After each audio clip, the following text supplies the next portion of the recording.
नमस्कार दोस्तों, स्वागत है आपका फिर से एक नई वीडियो में। तो दोस्तों आज हम सॉल्व करने वाले हैं RW का एसएससी जीडी के लिए मिनी मॉक टेस्ट। तो दोस्तों ऐसे जो मॉक टेस्ट हैं हम अक्सर सॉल्व कराते रहते हैं। तो अगर आपको मॉक टेस्ट देखने हैं तो हमारे चैनल पर जाकर वहां से आप देख सकते हैं और भी जो मॉक टेस्ट हैं। तो हमारा पहला क्वेश्चन है, 320 मीटर लंबी एक ट्रेन 67 किलोमीटर प्रति घंटा की गति से चलते हुए 5 किलोमीटर प्रति घंटा की गति से विपरीत दिशा में चलने वाले व्यक्ति को कितने सेकंड में पार कर सकती है। तो दोस्तों मैं आपको बता दूं कि जब भी एक ट्रेन या दो ट्रेन हो एक दूसरे को पार करने की बात हो तो दोस्तों वहाँ पर आपको क्या करना है, आपको लेना है रिलेटिव स्पीड। अब देखो रिलेटिव स्पीड दोस्तों आपकी होती क्या है, रिलेटिव स्पीड बराबर दोस्तों आपको करना क्या है, डिस्टेंस बटे में टाइम। ठीक है, और डिस्टेंस भी दोस्तों कैसे लेने, टोटल जो डिस्टेंस है। अब देखो रिलेटिव स्पीड दोस्तों क्या होती है, जब दो ट्रेनें एक दूसरे के विपरीत दिशा में चलती हैं तो दोनों ट्रेनें जो हैं उनकी स्पीड को क्या करते हैं, हम ऐड करते हैं। ठीक है, तो इसमें बोला है कि 67 किलोमीटर प्रति घंटा की चाल से चल रही है और 5 किलोमीटर प्रति घंटा की गति से विपरीत दिशा में चलने वाले एक व्यक्ति को, यानी कि व्यक्ति भी क्या है दोस्तों, एक ट्रेन का ही रूप अगर माने क्योंकि उसमें भी क्या गति है, तो दोनों को क्या करेंगे, स्पीड को ऐड करेंगे 67 + 5। और डिस्टेंस दोस्तों कितनी है, वो है आपकी 320 मीटर लंबी ट्रेन। और देखो टाइम आपको निकालना है तो टाइम के लिए मैंने टी यहीं रखा। और दोस्तों स्पीड को हमें बदलना है मीटर प्रति सेकंड में, तो उसके लिए हम क्या करेंगे, 5/18 से उसमें गुना। तो 67 और 5 दोस्तों हो गए 72, और 72 × 5/18। दोस्तों 18 चौके कितने हो गए, 72। ठीक है, और यहाँ से आपका 320/t, 4 पंजे दोस्तों आते हैं आपके 20, और 20 का भाग अगर आप इसमें देंगे तो कितने बार कटेगा, 16 बार। तो दोस्तों टाइम कितना आ गया आपका, 16 सेकंड, जो कि क्या करेक्ट आंसर है। तो अगला क्वेश्चन क्या आपका, अगले क्वेश्चन में बोला कि यदि 62,684 स्टार हैश 7 अंकों की एक ऐसी संख्या है जो 8 और 5 दोनों से विभाज्य है, तो क्रमशः हैश और आपके स्टार के स्थान पर कौन से अंक आने चाहिए, क्वेश्चन आपसे पूछा है। तो दोस्तों आपकी देखो संख्या क्या है, वो संख्या मैंने आपको यहाँ लिख दी 62,684। ठीक है, और यहाँ पर देखो पहले आपका स्टार है, उसके बाद में आपका हैज है, और ये सभी संख्या दोस्तों आपकी क्या है, ये संख्या आपकी 7 और कॉमा 8 से क्या है, सॉरी 7 अंकों की संख्या है दोस्तों, ये आपकी आपकी 5 और 8 दोनों से क्या है, डिविजिबल है। तो दोस्तों मैं आपको सबसे पहले बता दूं, तो आप क्या करेंगे, देखो 5 हमारी एक ऐसी संख्या होती है जो विभाज्यता के नियम के अनुसार कि या तो उसका अंक लास्ट का आपका 0 होना चाहिए या फिर क्या होना चाहिए, 5 होना चाहिए। अब दोस्तों यहाँ पर आप 5 रख नहीं सकते, क्यों, क्योंकि 8 का जो विभाज्यता का नियम है, अगर आप उससे भाग दोगे तो पीछे की संख्या क्या होनी चाहिए, एक सम संख्या होनी चाहिए। तो अब अगर 5 को देखेंगे ये क्या अपनी विषम संख्या है, तो सिंपल आपको रखना क्या होगा, हैज के स्थान पर 0 रखना होगा। तो दोस्तों आपका हैज का मान क्या आ चुका है, 0। ठीक है, हैज का मान 0 आ चुका है। अब आपको देखना है दोस्तों स्टार का मान क्या होगा। अब दोस्तों स्टार के मान के लिए आप क्या करोगे, जब भी हम 8 के विभाज्यता को देखते हैं दोस्तों, तो उसके लिए हम क्या करते हैं, तो पीछे के जो 3 अंक हैं उनको हमें 8 से विभाजित होना चाहिए। अगर 3 अंक आपके 8 से डिविजिबल हैं तो आपकी संख्या क्या होगी, 8 से विभाजित होगी पूरी। तो दोस्तों आपको क्या करोगे, देखो 4 स्टार, ठीक है, और यहाँ पर क्या आएगा आपका 0। अब दोस्तों 8 का भाग अगर हम देते हैं तो देखो हम यहाँ पर क्या रखेंगे, पूरी की पूरी संख्या कट जाए। दोस्तों 8 पंजे कितने होते हैं, 40। 40 अगर रिमाइंडर दोस्तों हमें ऐसी कौन सी संख्या मान के चलो, मैंने इसे अगर 4 मानता हूँ दोस्तों, तो देखो 8 पंजे कितने हो गए, 40, बचा कितना 4। तो 40 में दोबारा 8 से भाग दोगे तो कितनी बार कटेगा, 5 बार, यानी कि पूरे का पूरा कट रहा है। दोस्तों स्टार का मान कितना आएगा आपका, स्टार का मान आएगा आपका 4। ठीक है, तो आपके आंसर दोस्तों आ चुके हैं 4,0, जो कि करेक्ट आंसर है। ठीक है, तो अगले क्वेश्चन है दोस्तों, इसमें बोला है कि एक कार एक समान चाल से किसी दूरी को 16 घंटे में तय करती है। यदि चाल 20 किलोमीटर प्रति घंटा बढ़ा दी जाती है तो यह दूरी 12 घंटे में तय की जा सकती है। कार द्वारा तय की गई कुल दूरी कितनी है, यानी कि दोस्तों आपसे डिस्टेंस पूछा है कि डिस्टेंस कितनी है। तो दोस्तों डिस्टेंस जो आपका क्वेश्चन है, ऐसे क्वेश्चनों के लिए आप क्या करोगे, ऑप्शन का यूज। ठीक है, तो देखो अगर आप ऑप्शन का यूज करें तो मैं क्या करता हूँ दोस्तों, सबसे लास्ट का जो ऑप्शन है आपका, जो ऑप्शन नंबर डी है, उसमें डिस्टेंस दोस्तों आपको कितनी दे रखी है, वो दे रखी है 960 किलोमीटर। ठीक है, अगर दोस्तों मैं इस दूरी को लेके चलूँ तो देखो सबसे पहले मैं क्या चेक करूंगा दोस्तों, कि जो टोटल टाइम दोस्तों लास्ट में लग रहा है वो कितना लग रहा है, 12 घंटे। तो यहाँ से मैं इसकी स्पीड चेक करूंगा कितनी होगी, तो देखो स्पीड बराबर 960 बटे में दोस्तों कितनी, 12। अगर मैं 12 से इसमें भाग देता हूँ दोस्तों, कितने आते हैं, ये आती है 80 किलोमीटर प्रति घंटा की इसकी स्पीड, और इसने समय कितना लिया इसमें 12 घंटे। ठीक है, अगर दोस्तों मैं इसमें से 20 किलोमीटर प्रति घंटा की स्पीड कम कर दूं तो इसकी स्पीड कितनी आएगी, वो हो जाएगी 60 किलोमीटर। अगर दोस्तों इस स्पीड के तहत अगर इसका टाइम 16 घंटे आता है तो आपका जो डिस्टेंस होगी 960 किलोमीटर क्या होगी, बिल्कुल करेक्ट आंसर होगी। तो देखो मैं क्या करता हूँ, इसे चेक करके देखता हूँ कि देखो स्पीड बराबर दोस्तों कितनी होगी आपकी स्पीड। देखो यहाँ निकालूंगा दोस्तों मैं टाइम बराबर डिस्टेंस कितनी है हमारे पास 960। ठीक है, अगर मैं 20 किलोमीटर प्रति घंटा की स्पीड इसमें से कमी करता हूँ कितनी हो जाएगी 60 किलोमीटर प्रति घंटा, और जब इसमें भाग करेंगे दोस्तों तो कितनी बार कटेगा 16 घंटे। यानी कि दोस्तों ये जो ऑप्शन है आपका क्या हो चुका, वेरीफाई हो चुका है कि आपका आंसर क्या है, जो डिस्टेंस है दोस्तों 960 किलोमीटर प्रति घंटा ही होगी, जो कि आपका क्या करेक्ट आंसर है। तो अगला क्वेश्चन क्या है आपका, अगले क्वेश्चन में तीन संख्याएं 3, 4, 9 के अनुपात में हैं और उनका लघुत्तम समापवर्तक 1800 है, तो सबसे बड़ी संख्या ज्ञात करो। दोस्तों आपको दे रखा है कि तीन संख्याएं किस अनुपात में हैं, 3, 4 और 9 के अनुपात में हैं। ठीक है, तो इसमें बोला है कि अगर इनका एलसीएम जो है दोस्तों अगर आपका 1800 है, ठीक है, तो इससे पूछा है कि सबसे बड़ी संख्या क्या होगी। तो दोस्तों मैं आपको सीधा सा बताऊँ, मान के चलिए इनमें एक्स है, तो वो सब में क्या है एक्स हमारी क्या कॉमन है। तो दोस्तों अगर आप तीनों संख्याओं का एलसीएम लोगे तो आपका एलसीएम क्या आएगा, वो आएगा कितना 36x। ठीक है, अगर दोस्तों 36x का मान आपका 1800 है तो आपको निकालना क्या है सबसे बड़ी संख्या 9x का मान। तो देखो 9x बराबर क्या होगा दोस्तों, ये होगा आपका सबसे बड़ी संख्या क्या 1800 किसका मान है एलसीएम का जो 36x है, तो 36x से इसमें भाग देंगे और गुना करेंगे 9x से, तो 9x।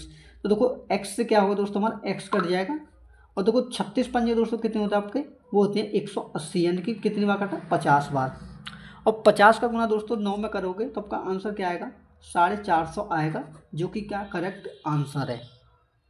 तो अगले क्वेश्चन में क्या बोला है, अगले क्वेश्चन में बोला है कि यदि एक पाइप पी एक टैंक को 10 मिनट में भरता है, 5 पाइप जिनमें प्रत्येक की क्षमता पाइप पी की 20% है तो टैंक को भर सकते हैं, यानी कि कितने समय में भर सकते हैं दोस्तों, यही आपसे पूछा है। दोस्तों यहाँ पर अगर मैं पी पाइप को देखूँ तो ये कितने घंटे में भरता है, कितने टाइम में, ये भरता है 10 मिनट में। ठीक है, अगर दोस्तों इस जो 10 मिनट है अगर मैं इसका 20% निकालूँ तो देखो कितना आएगा, मैं इसका पहले निकालता हूँ आपको 10 मिनट का 20%, तो क्या करेंगे 20/100।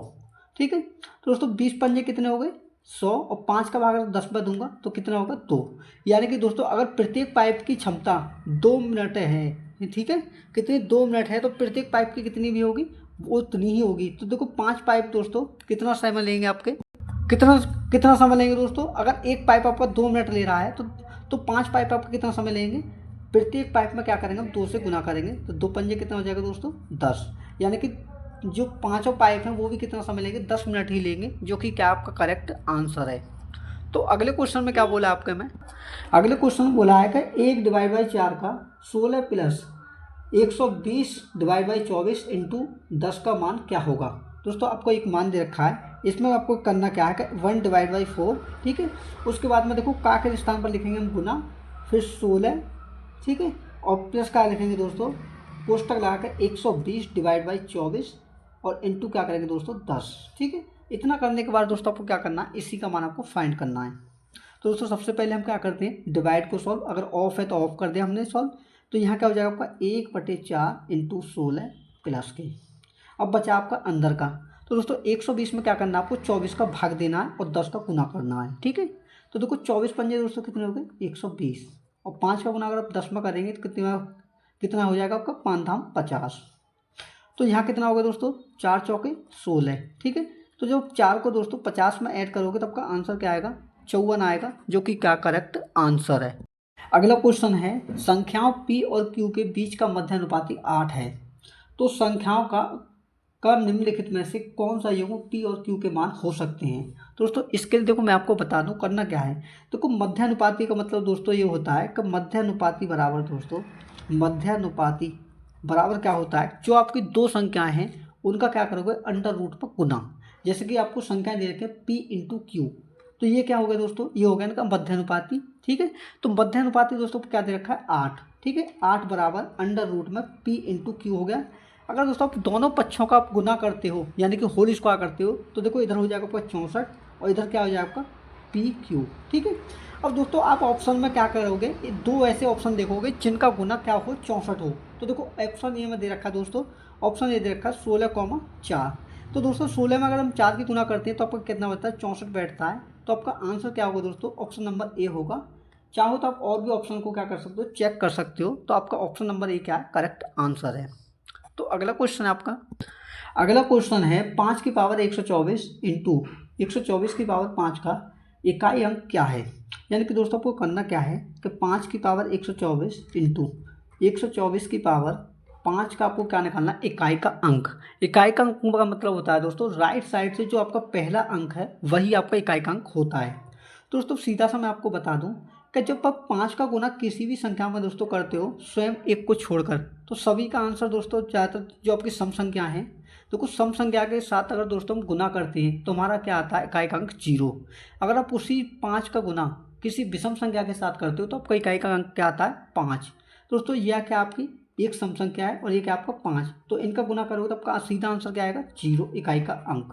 तो यही आपका करेक्ट आंसर होगा। तो अगला क्वेश्चन क्या है आपका, अगले क्वेश्चन में बोला है कि रामू 2 लीटर पानी को 100 डिग्री सेल्सियस पर और 18 लीटर पानी को 32 डिग्री सेल्सियस पर मिलाता है, तो दोनों को मिलाने के बाद पानी का तापमान क्या होगा, क्वेश्चन में आपसे पूछा है। तो दोस्तों इस क्वेश्चन के लिए आप क्या करोगे, तो 2 लीटर पानी का टेम्परेचर कितना दे रखा है, वो मिलाता है 100 डिग्री सेल्सियस पर। तो देखो अगर हम इसमें देखें कि 2 इंटू 100 का गुना करेंगे और दूसरा क्या मिक्स कर रहे हैं दोस्तों, वो कर रहे हैं देखो हम 32 डिग्री सेल्सियस पर 18 लीटर पानी। तो दोनों क्या करेंगे, हम ऐड करेंगे। तो 18 इंटू 32 करेंगे। जब दोस्तों दोनों को ऐड कर देंगे तो हमें करना क्या होगा, जो इनका टोटल टेम्परेचर होगा, सॉरी जो टोटल क्वांटिटी होगी दोस्तों, उससे क्या करेंगे, भाग करेंगे। तो देखो पहले क्वांटिटी कितनी है दोस्तों, 2 लीटर पानी पहले था और बाद में कितना मिलाया हमने 18 लीटर। तो जब इससे दोस्तों सॉल्व करोगे तो देखो क्या आएगा आपका आंसर। तो देखो 100 दूनी कितने हो गए 200, और जब 18 का गुना 32 में करोगे तो क्या होगा, 18 दूनी 36 का 6 हासिल लगे 3, 18 3 54 और 3 कितने हो गए 57, यानी कि 576, और बट्टे में क्या हो गया आपका 20। दोस्तों जब 200 को 576 में ऐड करोगे तो कितना हो जाएगा, ये हो जाएगा 776, और 776 का जब 20 से भाग करोगे तो देखो क्या आएगा, इस जीरो से क्या होगा, यहाँ पॉइंट लगेगा और यहाँ से मैंने भाग दिया 2 से इसमें। तो देखो 38 दूनी दोस्तों कितने होते हैं 76, बचा 1, 16 हो गया 0.8, यानी कि 38.8 जो होगा दोस्तों क्या होगा, वो आपका आंसर होगा। तो अगला क्वेश्चन क्या है, अगला क्वेश्चन है एक घड़ी को 25% के लाभ पर बेचा गया, यदि इसे 120 रुपये कम में बेचा जाता तो 15% की हानि होती, तो रुपये में क्रय मूल्य क्या है, यही दोस्तों आपसे पूछा है। दोस्तों सिंपली इसमें क्या करोगे आप, एक तरफ कॉस्ट प्राइस को और एक तरफ आप सेलिंग प्राइस को, ठीक है। तो ऐसे दोस्तों में, ऐसे क्वेश्चनों में दोस्तों आपको करना क्या है, कॉस्ट प्राइस को हमेशा क्या मानना है 100x। तो दोस्तों अगर मान के चले अगर कॉस्ट प्राइस 100x है तो सेलिंग प्राइस कितना होगा, इसका 25% अधिक, कितना 125x, ठीक है। अब देखो क्वेश्चन में क्या बोला है, क्वेश्चन में कह रहा है कि यदि इसे 120 रुपये कम में बेचा जाता, यानी कि दोस्तों अगर इसे सेलिंग प्राइस 120 कम कर दें तो होता क्या कि इस पर 15% की हानि होती, यानी कि दोस्तों 15% की हानि का मतलब है कि इसे कितने में बेच, 85% में, ठीक है। तो दोस्तों 100 का अगर 85% आप निकालोगे तो कितना आएगा आपका 15% की हानि, यानी कि 85% पर, ठीक है। तो दोस्तों सिंपली आप क्या करोगे, इन दोनों जो सेलिंग प्राइस हैं इनके बीच का अंतर ही आपको क्या दे रखा है 120 रुपये, ठीक है। तो आप ये देखिए 125x और 85x के बीच अंतर कितने का है, तो वो है आपका दोस्तों को ये है आपका 812, यानी कि 40x का मान, ठीक है। दोस्तों जो 120 है कितने का मान है 40x का मान, तो आपसे पूछा है कि इसका कॉस्ट प्राइस कितना होगा, यानी कि CP। तो आप क्या करोगे 100x से x में गुना, तो दोस्तों x से क्या होगा हमारा x कट जाएगा और 40 का अगर हम 120 में देंगे तो कटेगा 3 बार, और जब 3 का गुना 100 में करोगे तो आपका आंसर क्या आएगा कॉस्ट प्राइस, वो आएगा दोस्तों 300 रुपये, जो कि क्या होगा बिल्कुल करेक्ट आंसर होगा। तो अगला क्वेश्चन है आपका, अगला क्वेश्चन है 3 वर्ष पहले राम और श्याम की औसत आयु 20 वर्ष थी, जब सैयद उनके साथ आ गया तो औसत उम्र 25 वर्ष हो गई, तो सैयद की वर्तमान उम्र कितनी है। तो दोस्तों इसके लिए मैं क्या करूँगा, देखो राम को माना मैंने आर से लिखा और श्याम को लिखा मैंने एस से, ठीक है। अगर दोस्तों इनकी उम्र का औसत 20 वर्ष है तो अगर इनकी टोटल उम्र को निकालेंगे दोस्तों, क्या करना होगा, जितना औसत है उसमें उतनी ही संख्या से गुना करेंगे जितनी व्यक्ति हैं। ठीक है, तो कितने व्यक्ति हैं, 2, तो मैं क्या करूँगा, इसमें 2 से गुना करूँगा तो टोटल उम्र कितनी होगी, 40 वर्ष। अब दोस्तों ये 40 वर्ष क्या है, कौन सी उम्र है, इनकी 3 वर्ष पहले की। तो दोस्तों अगर मैं इनकी प्रेजेंट एज निकालूँ वर्तमान, तो हमें करना क्या होगा, दोनों की उम्र में 3-3 वर्ष ऐड। तो प्रत्येक की उम्र में अगर 3 वर्ष ऐड करेंगे तो कितना हो जाएगा, 3 दूना 6। और दोस्तों 40 में अगर आप 6 ऐड कर दोगे तो वर्तमान उम्र कितनी आ जाएगी इनकी, 46 वर्ष। अब सिंपली दोस्तों क्या करेंगे कि इनके प्रेजेंट एज किसके साथ दे रखे, सैयद के साथ। कितनी दे रखे, राम, श्याम और सैयद। कितनी, कौन, सैयद। तो इन तीनों की उम्र का जो औसत है दोस्तों वो दे रखा 25 वर्ष। तो अगर इनकी भी टोटल उम्र निकालनी हो तो उसके लिए क्या करेंगे, 3 से गुना, क्योंकि 3 व्यक्ति हैं तो 3 से गुना, कितनी हो जाएगी, 75 वर्ष। अब दोस्तों आपको निकालनी है सैयद की उम्र कितनी है। तो देखो सैयद के लिए आप क्या करोगे, सैयद जो दोस्तों यहाँ पर है लेकिन यहाँ नहीं है, तो अब क्या करोगे, अगर 75 में से आप 46 को घटा दोगे तो किसकी निकलेगी, सैयद की उम्र। तो 75 में से दोस्तों अगर मैं 46 घटाता हूँ तो आंसर क्या आएगा हमारा, 29 वर्ष आएगा, जो कि क्या होगा, करेक्ट आंसर होगा। तो अगला क्वेश्चन है आपका, अगला क्वेश्चन है, किसी संख्या को पहले 20% बढ़ाया जाता है और फिर 15% कम किया जाता है। यदि अंतिम मान 2040 रुपये है तो संख्या का प्रारंभिक मान कितना था। तो दोस्तों आपको करना क्या है, मान के चलिए प्रारंभिक मान हमारा x था, तो पहले क्या करते हैं इसमें 20% की वृद्धि। तो दोस्तों 100 में अगर 20% की वृद्धि करेंगे तो कितना हो जाएगा, 120, 120 बटे में 100। ठीक है, और बाद में क्या करना है दोस्तों, इसमें 15% की कमी, यानी कि 100 में 15 की कमी करेंगे तो कितना, 85%, बटे में परसेंट उठा के क्या करते हैं, बटे में 100। और इसी का मान दोस्तों आपको क्या दे रखा है, 2040। तो जब इसे सॉल्व करोगे तो दोस्तों क्या आएगा, देखो 20 छिक्के 120, 20 पंजे 100। अब इसे और सॉल्व करेंगे तो दोस्तों 17 पंजे 85। ठीक है, सॉरी 17 से कितनी बार कटा दोस्तों, 5 से काटेंगे तो ये कटेगा 17 बार, और 5 से इसे काटेंगे तो ये कटेगा 20 बार। अब दोस्तों देखो 17 से मैंने क्या किया, इसमें भाग दिया, तो 17 एकम 17, 20 में 17 घटाएंगे तो 3 बचेगा, यानी कि 34 हो गया, 17 दूनी 34 और एक 0। ठीक है, अब दोस्तों आपको आंसर क्या आएगा, देखो 6 से इसमें भाग दिया मैंने तो ये कितनी बार काटा, 30 बार। अब सिंपल ही दोस्तों आपको आंसर लाना है, उसके लिए क्या करोगे, 5, 20 और 20 इन सभी का आपस में गुना, तो 5 × 20 × 20। तो दोस्तों आंसर क्या आएगा, 5 का गुना 20 में, तो 20 पंजे 100, और 100 का गुना 20 में करेंगे क्या हो जाएगा, 2000 रुपये। जो इसका पहला मान है वही आपका आंसर है। ठीक है, तो अगला क्वेश्चन है आपका, अगला क्वेश्चन है, एक वस्तु को बेचते समय 20% और 30% की 2 क्रमागत छूटें दी जाती हैं, तो वस्तु के अंकित मूल्य और विक्रय मूल्य का अनुपात ज्ञात कीजिए। ठीक है, तो सिंपली दोस्तों आपको करना क्या है, मार्केट प्राइस और सेलिंग प्राइस का क्या निकालना, अनुपात। तो देखो मार्केट प्राइस और क्या एक तरफ हमारा सेलिंग प्राइस। ठीक है, तो दोस्तों ये क्या आपका 13वां क्वेश्चन है। तो दोस्तों इनका अनुपात निकालने के लिए आप क्या करोगे, तो मान के चलिए हमारा मार्केट प्राइस क्या है, 100 रुपये। ठीक है, अब दोस्तों इसी 100 रुपये पर आपको क्या देना है, सेलिंग प्राइस। कैसे निकालोगे, तो पहले आप इस पर 20% की छूट और अगली 30% की। तो 100 रुपये पर मैं 20% की छूट दूंगा तो कितने में बेचूंगा, 80% में। ठीक है, और अगर 30% की अगली छूट दूंगा तो कितने में बेचूंगा, 70% में। ठीक है, दोस्तों इनका अनुपात देखो आप कैसे निकाल सकते हो, तो कुछ 100 से क्या होगा हमारा, 100 पूरा कट गया। ठीक है, 20 पंजे दोस्तों कितने हो गए, 100, और 20 का भाग इसमें देंगे तो ये कटेगा 4 बार। ठीक है, और देखो 5 से भाग मैंने इसमें दिया तो ये कटा दोस्तों 14 बार। ठीक है, 14 पंजे 17 होते हैं, 14 बार कट गए। और दोस्तों अगर जब आप इस 4 का भाग इसमें करोगे तो ये कटेगा 25 बार। ठीक है, तो दोस्तों आपका आंसर क्या है, 25:14 क्या है आपका, मार्केट प्राइस और सेलिंग प्राइस का अनुपात, और यही इस क्वेश्चन का आंसर है। तो अगला क्वेश्चन है आपका, अगला क्वेश्चन है, एक धनराशि का साधारण ब्याज 12.5% वार्षिक दर पर कितने वर्षों में मूलधन के बराबर हो जाएगा।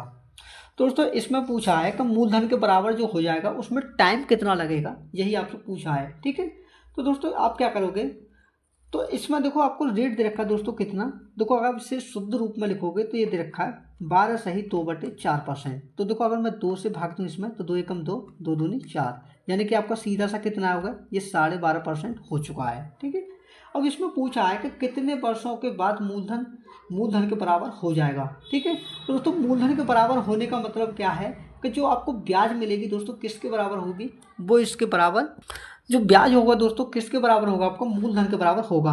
यानी कि कहने का मतलब है दोस्तों, अगर आपका मूलधन अगर आप दोस्तों आपका पी रुपये है तो आपका ब्याज भी दोस्तों कितना होगा, पी रुपये ही होगा। तो दोस्तों ऐसे में आप कैसे निकालोगे टाइम, तो देखो इसके लिए मैं सीधी ट्रिक आपको बताऊंगा कि जो दोस्तों रेट दे रखा है आपको, रेट को कैसे निकालोगे आप।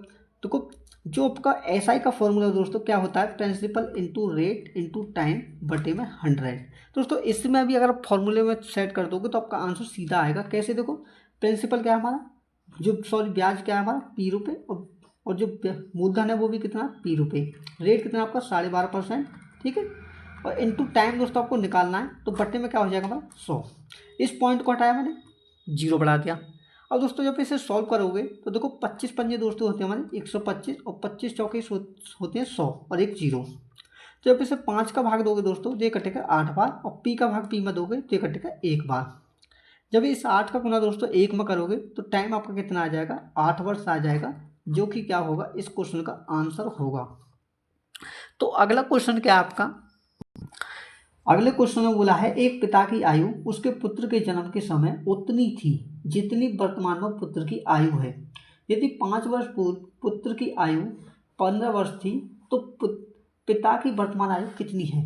दोस्तों मैं आपको बताऊं तो कोई इसमें क्या बोला है कि पिता की जो आयु होगी ना दोस्तों, वो क्या थी, पिता की जो पहले जो उम्र थी, जो पिता की वर्तमान आयु है दोस्तों, सॉरी, तो इसमें बोल रहा है दोस्तों कि पिता की जो उम्र थी किसके समय, उसके जन्म, जो उसका पुत्र है उसके जन्म के समय उतनी थी जितनी आज उसके पुत्र की वर्तमान आयु है। यानी कि पिता की उम्र बराबर दोस्तों क्या होगा, पुत्र की वर्तमान आयु, पुत्र की वर्तमान आयु किसके बराबर, किस समय होगी दोस्तों, जब उसके पुत्र का जन्म हुआ होगा। तो हमें पहले दोस्तों ये देखना होगा कि पुत्र की जो वर्तमान आयु वो कितनी है, ठीक है। तो दोस्तों सिंपली आप क्या करोगे, पहले हम निकालेंगे पुत्र की वर्तमान आयु कितनी है। तो देखो आगे दे रखा है जो पुत्र है उसे लिखता हूँ मैं एस से। तो इसमें बोला कि यदि 5 वर्ष पूर्व पुत्र की आयु 15 वर्ष थी, यानी कि 5 वर्ष पहले अगर उसके पुत्र की आयु जो वर्तमान से 5 वर्ष पहले है अगर उसकी 15 वर्ष थी, तो वर्तमान में दोस्तों अगर हम निकालेंगे तो हमें करना क्या होगा, उस 5 वर्ष को ऐड करना होगा, तब उसकी वर्तमान उम्र निकली जाएगी कितनी, 20 वर्ष। तो दोस्तों वर्तमान में जो उसका पुत्र है उसकी उम्र कितनी है, 20 वर्ष, ठीक है। वर्तमान में उसकी 20 वर्ष है, और दोस्तों 20 वर्ष पहले पिता की आयु भी कितनी होगी, 20 वर्ष ही होगी। क्यों, क्योंकि इसमें बोला है कि पुत्र की जो वर्तमान आयु के बराबर है, ठीक है। तो जिस समय इसका जन्म हुआ होगा पुत्र का उसके का, उस समय उसकी जन्म, उसकी जो आयु होगी पिता की कितनी वर्ष होगी, 20 वर्ष। उस समय अगर उसकी 20 वर्ष थी और 20 वर्ष उसके पुत्र के समय होगी तो कितनी होगी टोटल उम्र, तो दोस्तों उसकी टोटल उम्र होगी 40 वर्ष। और यही क्या है, इस क्वेश्चन का आंसर है।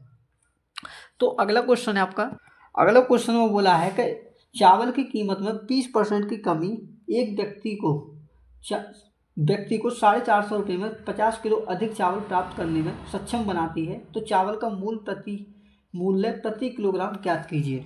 दोस्तों ऐसे क्वेश्चनों के लिए आप क्या करोगे, एक तरफ लिखोगे आप पुराना रेट, उसके लिए क्या लिखोगे, न्यू रेट, ठीक है, और पुराने वाले के लिए क्या लिखोगे, ओल्ड रेट, ठीक है। ये लिखते हैं अनुपात में। अब दोस्तों सबसे पहले आपको ये देखना है कि 20% का पट्टा मान कितना होता है, तो दोस्तों वो होता है आपका 1/5, ठीक है। कितना होता है, 1/5। तो देखो न्यू रेट दोस्तों आपको क्या होगा और पुराना क्या होगा, दोस्तों पुराने की तरफ क्या लिखेंगे, जो पट्टे की संख्या है उसे लिखेंगे फिया, ठीक है।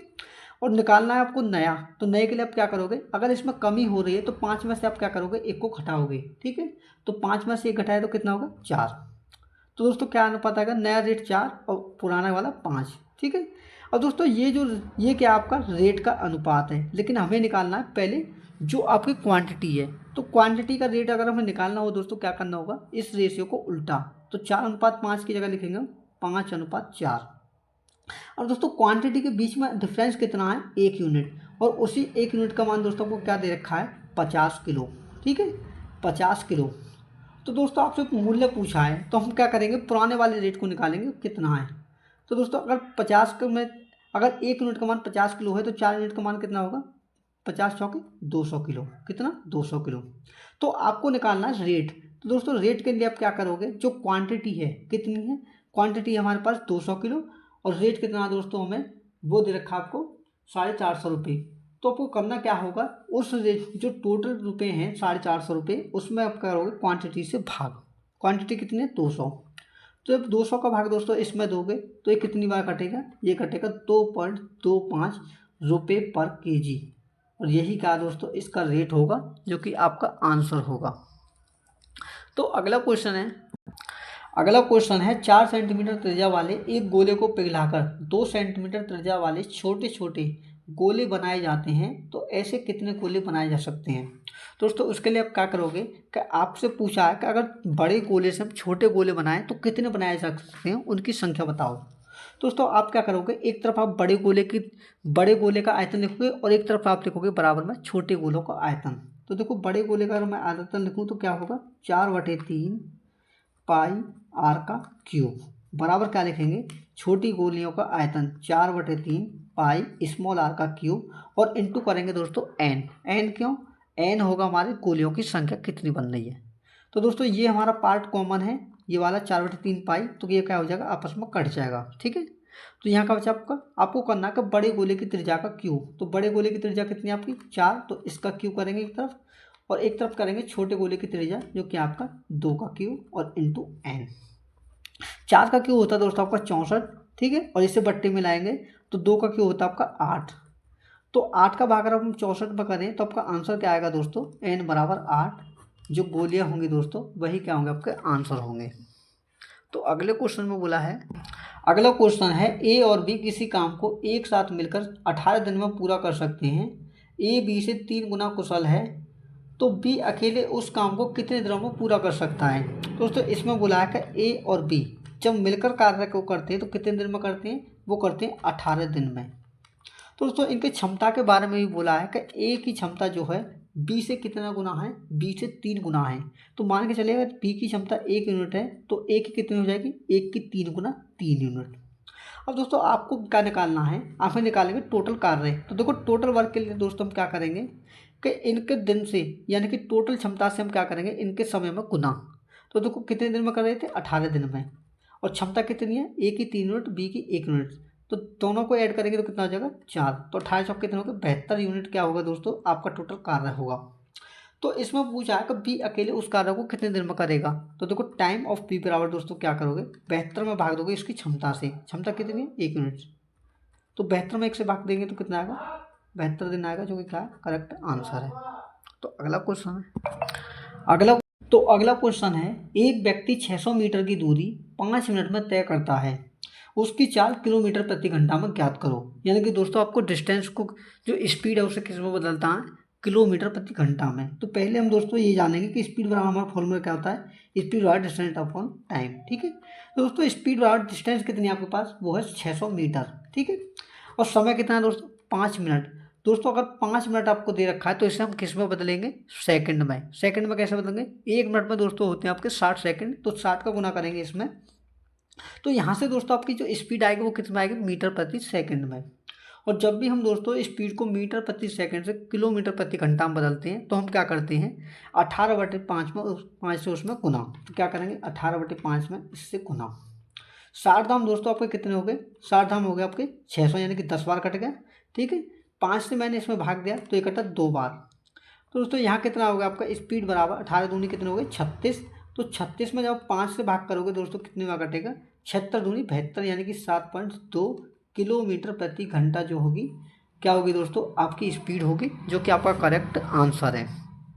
तो अगला क्वेश्चन है वार्षिक रूप से संयोजित 9% की वार्षिक दर पर 1 वर्ष और 4 महीने के लिए 20,000 रुपये पर अर्जित चक्रवृद्धि ब्याज ज्ञात करो। ये तो दोस्तों आपको क्या करना है, देखो पहले आपको ये देखेंगे कि जो हमारा दोस्तों 9% की दर है वो 1 वर्ष के लिए तो 9% ही होगी, लेकिन 4 महीने के लिए जो रेट होगा दोस्तों वो क्या होगा हमारा चेंज होगा। तो देखो पहले हम निकालेंगे 4 महीने के लिए हमारा रेट क्या होगा। तो देखो पहले वर्ष के लिए दोस्तों आपका क्या होगा 9% होगा, लेकिन जो R2 होगा दोस्तों कितना होगा, देखो 9% होता है हमारा 12 महीने के लिए। ठीक है, अगर हम 4 महीने के निकालेंगे तो करना क्या होगा, मैं 4 से इसमें गुना इंटू 4। ठीक है, 4 से मैंने इसमें भाग दिया तो 3 बार कटा, और 3 का भाग इसमें देंगे तो कितनी बार कटेगा 3 बार। तो दोस्तों दूसरी तरफ आपके कितने आ गए 3%। तो दोस्तों ऐसे क्वेश्चनों के लिए आप क्या करोगे, देखो एक तरफ आप लिखोगे प्रिंसिपल और एक तरफ लिखोगे अमाउंट। तो देखो प्रिंसिपल दोस्तों आपका क्या होगा 9% की दर है, तो 100 पर दोस्तों कितने का ब्याज 9 रुपये का, तो कितना हो जाएगा 109। और ये 3 रुपये है दोस्तों, यानी कि 100 पर कितना ब्याज 3%, तो 100 ही रहेगा, और ये कितना हो जाएगा 103। ठीक है, अब दोस्तों सिंपल अब करना क्या है, 100 का गुना 100 में करोगे तो हो जाएगा 10,000, ठीक है। और 109 का गुना 103 में करोगे तो देखो क्या आएगा, गुना करके मैं आपको दिखाता हूँ। 103 तो 3 दिन 27, 3 एकम 3, जीरो को गुना कराएंगे तो 0 0, ठीक है। अब देखो एक का गुना इसमें करेंगे तो क्या आएगा, सीधा हमारा 109 ही आएगा, और ऐड करेंगे तो क्या 27, 9 और 3 12 का 2, और यहाँ क्या होगा 1 1, ठीक है। और दोस्तों सिंपली अब क्या करोगे, 11,227। अब दोस्तों ये है हमारा मूलधन और ये क्या हमारा अमाउंट। अमाउंट का मतलब होता है मूलधन प्लस ब्याज। तो दोस्तों अगर मैं इसमें से इसे घटा दूँ तो हमारा क्या निकल गया, ब्याज। तो देखो सी आई बराबर कितना होगा दोस्तों, ये हो जाएगा हमारा 1227। तो 1 यूनिट का मान दोस्तों अगर 1227 है तो आपको करना क्या है, ब्याज निकालना है। तो देखो सी आई बराबर दोस्तों हम कैसे निकालेंगे, जो आपका मूलधन है कितना है 20,000 रुपये, तो 20,000 दोस्तों आपको क्या होगा 10,000 यूनिट का मान 10,000, और तो हमें निकालना है ब्याज, तो उसमें क्या करेंगे 1227 से गुना, तो इंटू 1227। 10,000 का भाग अगर हम 20,000 में देते हैं तो ये करता है 2 बार, और 2 का गुना दोस्तों 1227 में करेंगे तो आपका आंसर क्या आएगा 2,454 रुपये, जो कि क्या होगा आपका करेक्ट आंसर होगा। तो मैं उम्मीद करता हूं दोस्तों सभी क्वेश्चन आपको अच्छे से समझ में आए होंगे। तो दोस्तों वीडियो को लाइक और शेयर करके चैनल को सब्सक्राइब भी कर लें। अगर चैनल पर नए हैं तो बेल आइकन को प्रेस करके चैनल को सब्सक्राइब जरूर करें। तो मिलते हैं अगले मॉक टेस्ट के साथ में, तब तक के लिए धन्यवाद।